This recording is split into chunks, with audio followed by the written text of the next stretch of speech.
انا اول واحد على تيك توك يقول معلومه، انا اول واحد على تيك توك يجيب كاميرا بروفيشنال يقلبها بالطول. انا في الاصل كنت ممكن اكون مدرس علوم عادي جدا. قلت الكلام ده كام واحد قبل يعني. شارع علوم وخدم الدنيا كلها. قالوا لي يا عبد الله احنا نفسنا يبقى في منك كتير، احنا وراك وفي ظهرك لحد ما تحقق كل اللي نفسك فيه. مخرج اسمه كريس رايلي في ناشونال جيوغرافيك هو عرفني ازاي اسبيك ساينس، وانا كنت جاي من تحت التراب حبتين يعني. جبت تلج رميته في صوديوم سائل، حرقت الاستوديو بتاعي كله. كل الكونتنت اللي نزلته على السوشيال ميديا الريفرنس بتاعه كتاب العلوم بتاع المدرسه. النهارده ضيفنا مختلف جدا. ضيفنا واحد اسس نفسه من زي ما بنقول من الصفر او من تحت الصفر بشويه، وهو بيحب يقول على نفسه كده، وعمل مؤسسه ناجحه جدا في مجال التعليم. معانا مؤسس شارع العلوم عبد الله عناد. يعني قلت الكلام ده كام واحد قبل يعني. والله عظيم ولا واحد. لا مفيش ولا واحد اسس شارع العلوم. بالظبط كده. عامل ايه؟ الحمد لله يعني وحشني. منورنا والله. لا ده بنورك. احنا بقالنا سنتين ما تقابلناش. ده حقيقي. ده من 2023 24 سنتين. شارع العلوم خدك مننا. شارع العلوم وخدم الدنيا كلها. طب الفلوس ايه في شارع العلوم؟ فلوس حلوه الحمد لله. عايزين نتكلم البيزنس بدأ ازاي، ونقدر نقول السنه اللي فاتت حققت ايه والسنه دي حققت ايه. بس هو البيزنس بدأ ازاي؟ ان انا اصلا ابتدي شارع العلوم، انا كنت راجل بساعد، كنت بشيل شنطه للسي او لشركه اسمها ريزيلينس. الشركه دي كانش فيها غير واحد ماشي. هو وانت شايل له الشنطه وانا شايل له الشنطه بروح الم له فواتير وبتاع. بس هي كانت حاجه لسه خارج من الكليه فريش، بدور على اي شغلانه طبعا عشان اعرف اصرف على نفسي. فهو كان بيلعب لعبه حلوه قوي. هو عامل شركه اسمها ريزيلينس. الشركه دي قايمه على فكره الديجيتايزيشن. هو لوحده بس هو بيفريلانس كل حاجه ماشي. فهو مفهم كل العملاء ان انا عندي تيم وعندي موظفين وبراند. دي شركه في انجلترا ورائده في مجال الديجيتايزيشن، وكان فعلا مجال جديد في 2016 يعني. ففهمت منه حاجه جامده قوي، ان البراندنج ده اهم من اي حاجه تانية. يعني انت اسمك ده حطه على جنب، لو هو بقى اسم حاجه فهي شركه، فالشركه تعرف تفوتر احسن. فعشان كده سميتها شارع العلوم. ماشي. انا في الاصل كنت ممكن اكون مدرس علوم عادي جدا، مدرس شنطه برضه. يعني اروح المدرسه الفلانيه خريج ايه يعني؟ علوم. انا ماتيريال ساينتست، يعني خريج هندسه بترول، ماتيريال ساينس، ماستر كلاس في الساينس كوميونيكيشن مع مخرج اسمه كريس رايلي في ناشونال جيوغرافيك هو عرفني ازاي اسبيك ساينس. ما بعدتش. فهي الحته دي، فدي كانت الشغلانه اللي على جنب. اروح المدرسه دي اعمل حصه علوم، اروح المدرسه دي اعمل مش عارف ايه، هنا اعمل شو وبالساعه. لا ساعتك بكام؟ ب 500 جنيه 800 جنيه. فكان ممكن اكون ايه؟ مدرس اكلمه عنان يجي يعمل الشويتين بتاعه وخلاص. لكن من اول يوم بسبب الدرس ده لما انا سميتها شارع العلوم، فبان للناس ان في مؤسسه ما بتخلي العلوم تو جراوند، يعني سهله، هي في الشارع، تبسيط، مبسطه. فهو ده اللي بيلزق في دماغ الناس. صح. وقعدت لازق في الحوار ده بقى، ان انا شارع العلوم محدش عارف عني حاجه، محدش عارف اسمي. في تجارب بتتعمل، واحد بينزل للناس الشارع بيعمل معاهم تجارب وبس. بس ممكن ده جالك بعد الملايين المشاهدات اللي اتحققت على تيك توك. انت كنت الاكونت بتاعك من ايوه انا كنت صفر. انا قبل ما يبقى لي اكونت، قبل ما يبقى اصلا لي 1000 فولور، انا كنت لسه 3-4 سنين بحاول اعمل كونتنت وبحاول انزل المدارس اعمل شغل وبتاع باسم شارع العلوم، ومحدش يعرفني غير ابويا وامي يعني. ده طبيعي، بس كنت بنزل اعمل الشغل، لان برضو كنت باني سمعه ان انا لما بنزل مدرسه لما بشرح العيال بتتبسط فبيطلبوني تاني، فالمدرسين بيعرفوا مدرسين تانيين في مدارس تانية فبيغيروا من بعض. فكنت مثلا في الشهر اعمل لي في ساعتها 5000 8000 جنيه في 2017. كان حلو يعني. كنز ده كنز كبير. وانا كنت جاي من تحت التراب حبتين يعني. يعني كل الفلوس اللي اهلي صرفوها عليها في تعليمي يعني. فما دخلت السوشيال ميديا على تيك توك بقى، اول مره بقى اعرف بقى ان انت على فكره في معلومه ناس كتير ما تعرفهاش، مش عارف انت عارفها ولا لا. انا اول واحد على تيك توك يقول معلومه. انا اقدر ااكد اللي ده بحكم مجالي يعني. ايوه انت راجل يعني، انت معروف ان انت تيك توك جاد من 2019 يعني. حصل. انا اول واحد على تيك توك يقول معلومه. حصل. اقول لك على معلومه تانية بقى ومحدش يعرفها. انا اول واحد على تيك توك يجيب كاميرا بروفيشنال يقلبها بالطول. ماشي. مفيش حد قبل شهر 2 2020 جاب كاميرا بروفيشنال كانون قلبها بالطول. ده حقيقي. دي مفيش حد كان قبلي لسه مفيش، الكونتنت كله كان ليب سينك وبتاع بالظبط. ايوه ما كانش في وكان كونتنت انا كنت لسه بزمل حنين حسام يعني ساعتها بالظبط يعني استاذه حنين حسام كنت انا في السكور اللي بعديها. بس كانت مخيلتي ساعتها ان انا لازم ارقص، فكنت بعمل تجربه وارقص برضه ايوه على فكره عشان يعني تفوليو بعدين قلت ليه طب ما انا ينفع اتكلم بصوتي، ما هو في مايك اهو عادي ممكن احط الفيديو بصوتي صح. بتاع. اكتشفت ان تيك توك، شفت الفيديوهات اللي بقول لك بعمل فيها تجربه وبرقص كانت بتجيب 150,000 مشاهده 200,000 مشاهده. اول فيديو فتحت بقي فيه قلت معلومه جاب 3 مليون مشاهده. الناس محتاجه ده، كان ساعتها ابيض بقى. ايوه من بعديها بدات بقى الهوجه والحمد لله بقى 2020 بدانا نتعرف بسبب تيك توك ساعتها وبسبب اليوتيوب كمان. اخر السنه كنت ماضي عقد كبير مع وزاره التربيه والتعليم. انا عايز نتكلم شويه على الشراكات اللي انت عملتها بقى مع وزاره يعني عامل مع وزاره التربيه والتعليم، انتجت منهج العلوم صح كله ومنهج العلوم الجديد وعامل 3 مواسم من تحدي المختبر، وانتجت برامج تانية لزملاء تانية منهم صبري لو تفتكروا ديلي صبري طبعا. انتجت برامج تانية ليهم واتعلمت هناك يعني ايه تنتج حاجه علميه. حاليا بنتج في بلد عربيه ما بس عشان ماضي NDA كبيره جدا في المنطقه بتغير المناهج بتاعتها كلها وبتنتجها كلها وبتعمل لهم منصه تعليميه من اول وجديد. اوكي انا الدايركتور بتاع المشروع. ما شاء الله ما شاء الله. الحمد لله رب العالمين. الحمد لله الحمد لله فضل من ربنا يعني. طبعا نقول شارع العلوم حقق قد ايه السنه اللي فاتت؟ مش هقول الرقم. ماشي. كم شراكه مثلا عملتها؟ هقول لك لو قلت ان انا اشتغلت في 6 دول ان شاء الله عامل فيهم حاجه و30 مشروع ان شاء الله وعامل اكتر من 1000 شو. طبعا ده كان في الخطه لا. ولا ده ربنا؟ هي توفيق. ها توفيق سعي وتوفيق. انا اللي خططت له ما عملتوش. اوكي. اللي ربنا كاتبه لي يعني اي حاجه انا خططتها عملت لها ابروتش حطيت جيت اتشقلبت فيها دايما مشاكل بتحصل. لكن الحاجات الكبيره اللي عملتها في حياتي الناس هي اللي بتكلمني عايزينك تعمل كذا. اوكي. بيكلموني ليه؟ علشان شافوا ولادهم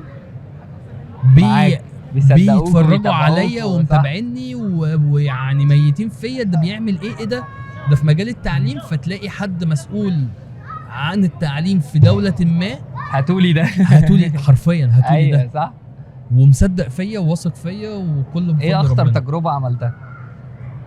هقول لك في تجربة الناس تفتكر ان هي اخطر تجربة اللي هي الصوديوم في حمام السباحة دي هبلة. ده اللي كان اكبر حمام سباحة اكبر حمام سباحة والتجربة والالفنت أيوة سبيست وبتاع. في تجربة تانية صوديوم بس انا عملت تجربة قليلة الادب ناس كتير قوي ما تعرفهاش. انا سيحت الصوديوم خليته سائل. اوكي. وجمدت الميه خليتها تلج. عاده الناس بترمي الصوديوم الصلب في ميه سائله. انا عكست فجبت تلج رميته في صوديوم سائل حرقت الاستوديو بتاعي كله. يعني انت كنت تلاقي عندي استوديو كده زي المطبخ شويه ايوه ما بقتش اصور فيه ده اتحرق ده خلاص راح بس محدش يعرف. اوكي. الناس هتعرف ان عندك اول مره يعني. طيب في حته كده كنت انت على طول بتلجأ ليها اللي هو انا هجيب حاجه محدش عملها قبل كده. ده كان بناء على دراسه انت كنت بتقعد تدرس وتدور ولا مثلا انت بتشوف اللي موجود في المناهج بتاعت العلوم وكده وبتحاول تبسط المعلومه وخلاص ولا انت بتبقى حابب اللي انا هجيب حاجه محدش عملها قبل كده؟ كل الكونتنت اللي نزلته على السوشيال ميديا الريفرنس بتاعه كتاب العلوم بتاع المدرسه. متهزرش. السطر ده نعمله ازاي؟ اوكي. انت عارف المشاهدات بتيجي ازاي يا هاني؟ طبعا انك الناس تكون ريليتابل بتتكلم عن حاجه الناس مهتمه بيها. انا ايبات ان لو انت اللي بيتفرجوا عليا دلوقتي ناس كبيره هم مش ممكن ما يكونوش عارفين بس انا بجيب فيوز عشان ما فيش طالب في الوطن العربي راح المدرسه النهارده هيرجع البيت هيسمع حاجه خدها في المدرسه كانت بالنسبه له طلسم شافها قدامه. انا بطلع له كده زي عفريت العلبه. ايه ده اهلا وسهلا اللي انت مش فاهمه شفته في تجربه بس بقدمه في قالب يبدو مسلي. انا لازم اسليك. education وانترتينمنت في نفس الوقت. بالظبط edutainment.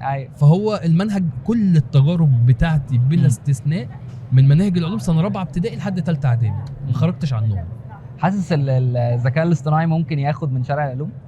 ياخد ايه؟ ياخد مكانك؟ بالعكس ده انا ببني واحد ياخد مكاني دلوقتي.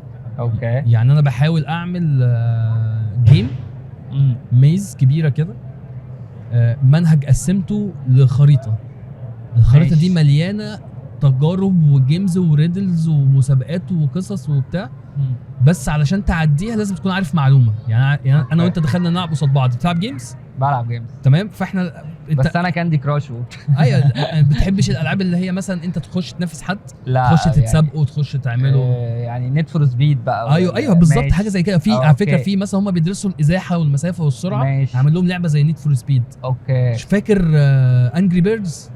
تمام، اللي هو عشان تكسر وبتاع بالظبط كده، القوه ممكن. ايوه بالظبط. فانا علشان اكسب انا لازم ابقى عارف معلومه. بس لو خسرت بعمل اي توتر وبيعرفه وهو بيلعب اللعبه انت خسرت ليه، وعشان تعدي الدور ده اعمل كذا، واقدر اساله على اي معلومه بيوند كمان ده. اوكي. فانا بعمل اي توتر بيستخدم الجيمز في الانجيجمنت، لان الاي توتر شات جي بي تي موجود، جيميناي موجود، يقدر يجاوبك على اي سؤال في الدنيا ويقدر يشرح لك اي حاجه في الدنيا. بس انت مش شايف الاي اي والتطور اللي هو فيه ده ممكن ياثر على شغلك في يوم من الايام؟ هيأثر بالعكس، ده هيبوظ، هيساعدني جدا طبعا. يا نهار ابيض، ده انا مبسوط بيه قوي ونفسي يبقى احسن واقوى كمان. يعني انا متحمس كمان 5 سنين قوي، نفسي 2030 اشوف الاي اي ده عامل ازاي، اذا كان هو دلوقتي كده. يعني انت عمرك ما حبيت شغل من 9 ل 5 ابدا اخي خالص؟ بس مهم. اوكي. وانا كنت بشتغل من 6 ل 3. ماشي. من 6 الصبح ل 3 العصر. اوكي. ايام ما كنت مهندس بترول. ماشي. كنت بروح كل يوم وكنت ملتزم ان انا ارتضيت ومضيت العقد بده وباخد مرتب على ده.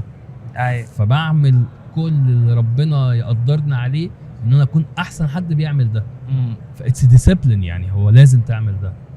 بس انا عندي حته العلوم والباشن دي، ولما كمان ربنا كرمني بعقود مع الوزاره والحاجات دي كلها فتحولت من 6 ل 3 ل 6 ل 6 خلاص، بيبقى 24 ساعه. أيوة. فانا عايز ارجع 6 ل 3 يعني. طيب لو قلنا في لحظات يأس جات لك، حسيت ان عادي بقى زي الناس كلها هاني بقى ما بتحصل يعني، بس مفيش مره قررت ان انا هقف خلاص مش هكمل؟ لا بص اقول لك على حاجه، اللي عشان الناس تعرف اللي بيعمل فلوس اللي جلده تخين. ماشي. اللي يستحمل. اوكي. دي معروفه وانت اكتر حد عارف ده. اللي هينهار هيبقى انسان يعني ومليان مشاعر، هيخيش يعني، مش هيستحمل. هو توفيق ربنا وحظ مع شويه يعني تبقى بتستحمل يعني. لكن المرات اللي بتعصب فيها وبنهار فيها ببوظ كل حاجه. لكن لو انت يعني كنت كده وبارد هتعدي. بس ما اعتقدش ان انا عديت بحاجه غير الناس. يعني بحس ان كل حد في قصته عدى بحاجه صعبه. ما فيش حد حياته سالكه، حتى ممكن يكون عيل في ثالثه اعدادي يعني هتلاقيه حصلت له مشكله مبهدله حياته يعني. لو الزمن رجع بيك 10 سنين ورا هتختار نفس الاختيارات اللي انت اخترتها؟ لا، في حاجات جامده الصراحه كان نفسي اعملها. اوكي. بصراحه يعني. ماشي. ايه يعني اللي كنت ممكن تغيره؟ على فكره ممكن لو كنت غيرت كنت مش هعرف اعمل اللي انا فيه دلوقتي. وانا كنت اقول لك هاجي ارجع واعمل واتعلم الاجابه النموذجيه يعني. أيوة. عشان مش عارف اعمل اللي انا فيه ده لما اعدي باللي انا كنت فيه واتعلم دي اجابه الامتحان عشان اجيب الفول مارك يعني. لكن انا دايما بيجي لي ما بيني وما بين نفسي بقول لما لو انا جات لي القدره على الرجوع بالزمن في حاجات هعملها. زي ان مثلا لو انا رجع بيا الزمن 2009 ما كنتش دخلت هندسه بترول اصلا، كنت قدمت على جامعه في الامارات وخيشت هنا من الاول. صح. وعششت من الاول وعرفوني من الاول وعملت كونتنت من الاول. صح. فدعمت من الاول. بس برضو 2009 ما كانش الكونتنت حاجه برضو وقتها. ما انت لما بتبقى بايونير. ايوه صح. بص انا فزع اسمه رول موديل. اوكي تمام. انا بسكاي دايف بسببه. ماشي. فانا هرجع عايزين نتكلم على احساس اول نطه دي بس بعد شويه. مش لازمه قوي يعني. بس يعني في حاجات كتير قوي كانت ممكن تحصل يعني. ايه الهوايات بتاعت عنان بره شارع العلوم غير التجارب بقى والمعمل بحب اطبخ قوي. ماشي. بدعي ان انا بعمل شويه اكل يعني خليك ما بضطرش اغسل الطبق بعدك. اوكي. وهعزمك في مره. ماشي. هتاكل. اتفقنا. هتاكله لان هي حاجات بسيطه بعمل. الاكله مش مبهرجه وبتاع، بس انت هتاكل الاكله هتحس ان انت بتاكل احلى حاجه في الدنيا رغم ان انت بتاكلها في اي حته. فيها علومه، فيها ساينس بحت. اقسم بالله هي فيها معلومتين ثلاثه انا عارفهم. 1 جرام ملح. انت بتهزر؟ ما تهزرش بقى. اقسم بالله والله العظيم انا بستخدم انواع املاح معينه في الاكل بتاعي، بحطها بخلي التيست بادز بتاعتك تبقى في السما. وعن تجربه يعني. اوكي، لا احنا لينا عن تجربه، عن تجربه واثق من اللي انا بقوله. سكاي دايفنج طبعا ما بقاش هوايه، بقى شغل. انت خلاص انت بقيت ماستر انستراكتور. اوكي انستراكتور، يعني انا عندي رخصه دوليه، اي حد يقرر ينط من الطياره. مره واحده بتاع سكاي دايفنج. أيوة. ونزلت عطشان وبترعش. تمام والله. اسالك سؤال. في السكاي دايفنج ايه الريحه اللي شميتها قبل ما تنط؟ لا كانت ريحه بترول او ريحه الغاز يعني. ما شميتش ريحه مختلفه، ريحه الطياره يعني. لا ده تحت فوق في السماء ما شميتش حاجه. لا الصراحه مش قادره اتذكر. ريحه الهواء ده ما كانش غريب شويه؟ لا ممكن تلاقي دماغي ما كانتش مركزه، فاهم. انا كنت بص الحظ، انا كنت اخر واحد في الطياره. كنت مع واحد عامل ازاي؟ شبه اسمه ايه؟ كان برازيلي. اوكي. كان شاب لذيذ كده بشعر كده ناعم، شعره اصفر سيكا. ايوه عرفته دارمان. فهو كان لذيذ وعمال يقول لي دي سهله وجميله وما تخافش وبتاع. فلما دخلنا الطياره انا لقيت نفسي دخلت اول واحد الطياره، فقلت حلو. فطلع اللي بيدخل اول واحد اخر واحد. فانا قاعد والطياره اصلا طياره بدائيه قوي. الطياره ما فيش، انا شايف الطيار بيعمل بايده كده. ده سكاي دايف دبي، الطياره اللي موجوده دي في عرف السكاي دايفنج ده اخطر طياره. ده انت كده. اوكي، ما انا بقول لك انا قاعد بقى شايفه هو بيعمل ايه. واحنا طلعنا والدنيا تمام، انا مش يعني مفيش اي حاجه. لما الناس بتنط فتح الباب انت في حاجه هو بيختفي. انت اللي هو انا ابتديت شويه كده اللي هو ايه، طب ارجع في كلامي ولا اعمل ايه؟ لا اهم حاجه. بس بعد كده الفكره الشاب اللي بينط قبليك ده اللي بيصور بيتريحك شويه. ده هو ناطط بظهره. يعني هو ناطط كده ولابس سوينج وبتاع. بعد كده الواحد نط وبتاع. بس انا كان احساس العطش ده، انا عمري ما عطشت كده في حياتي. انا فاكر لحد والله انا فاكر انا عمري ما عطشت كده. ده يا باشا كورتيزول على ادرينالين على دوبامين على كل كوكتيل هرمونات ضرب في جسمك. مفيش. وهو كمان قال لي انا فاكر هو قال لي اتحكم انا في الباراشوت. فقال لي كده نفسك بتلف. قال لي دي يمين ودي شمال، فانا شديت بكل غباء رحت عامل كده. ما اللي انت ما تعرفوش بقى، راجع الفيديو تاني. اوكي. هتلاقي نفسك وانت بتشد كده ماسك البتاع دي بتشد، هو ماسك الحبل فوق. هي دي حركه احنا بنعملها في سكاي دايفنج للباسنجر عشان يتبسط. فلما هو يشد هو بيروح يشد الشريط الخلفي فيحسسك بالفري فول، فتقعد تلف حوالين نفسك فتحس بادرينالين اكتر. ده انا كنت كده. ماشي. عنان، ايه خططك للسنين الجايه؟ مش عايز اقول كلام كبير وان انا هغير شكل التعليم والكلام ده كله، بس انا بتمنى يكون عندي 1,000,000 طالب بيدرسوا معايا ماده العلوم بالطريقه اللي نفسي ادرسها. وكمان 20 سنه واحد من الطلبه دي ياخد نوبل ان شاء الله. باختصار شديد جدا. ايه اكتر كومنت جالك من الاهالي تحبه؟ اكتر كومنت بحبه وبيجي لي كتير الحمد لله الحمد لله، بعيدا عن الدعوات وبعيدا عن الحاجات دي كلها، في كومنت بيقول دايما انا ما بقتش اتابع مذاكره ابني في العلوم. العيال بتذاكر لوحدها، العيال بتجيب درجه نهائيه، العيال بتحب الموضوع قوي. الحمد لله رب العالمين. الحمد لله الحمد لله. نصيحه اخيره لمتابعينك ولجمهورك عايز تقول لهم ايه؟ في نصيحه بقولها لكل الناس دلوقتي. حاول تسحب نفسك من نفسك كده وتبص على نفسك وفصصها واعرف مشاكلك فين وغيرها وفكك من اللي حواليك. لما تغير نفسك هتبقى احنا كلنا هنبقى كويسين. صح. لا يغير الله بقوم حتى يغيروا ما بانفسهم. تعديت على تجارب شخصيه كتير. يعني ده باختصار شديد، لما بتغير من نفسك العالم حواليك بيبقى احسن كتير قوي قوي قوي قوي قوي. هو ابدا بنفسك. هتقعد تنظر، هتقعد تقول ده كذا، ده بيعمل كذا، اخي مش عارف ايه، اعرف ان انت يعني مش كويس، مش احسن حد في الدنيا. حاسس ان الشهره غيرتك جدا؟ يا نهار ابيض. تهزرش. والله ده غيرتني. الاحسن ولا الاوحش؟ ما اعرفش والله، بس هي غيرتني اكيد يعني. لا انا عارفك من زمان من قبل الشهره، فانت زي ما انت. ما بحبش ادي اجابات مزاجيه بس. حبيبي نورتني يا عنان. ده مبسوط قوي يا هاني والله. مبسوط قوي بشارع العلوم ومن نجاح لنجاح. انا يعني شاهد على التجربه انا عايز اقول بس كلمه بس للكاميرا دي. ايوه. بعد فضل ربنا الراجل ده ومراته يعني ليهم فضل كبير قوي قوي قوي على شارع العلوم. انتوا مش متخيلين والله. دي شطارتك. كلموني وانا عندي 30,000 فولور صح؟ قالوا لي يا عبد الله احنا نفسنا يبقى في منك كتير، احنا وراك وفي ظهرك لحد ما تحقق كل اللي نفسك فيه. وحصل ومن نجاح لنجاح يا حبيبي. تسلم لي يا حبيب قلبي. So proud ان انت صاحبي. والله انا اكتر يا هادي. حبيبي تسلم لي يا حبيبي، شكرا. حبيبي.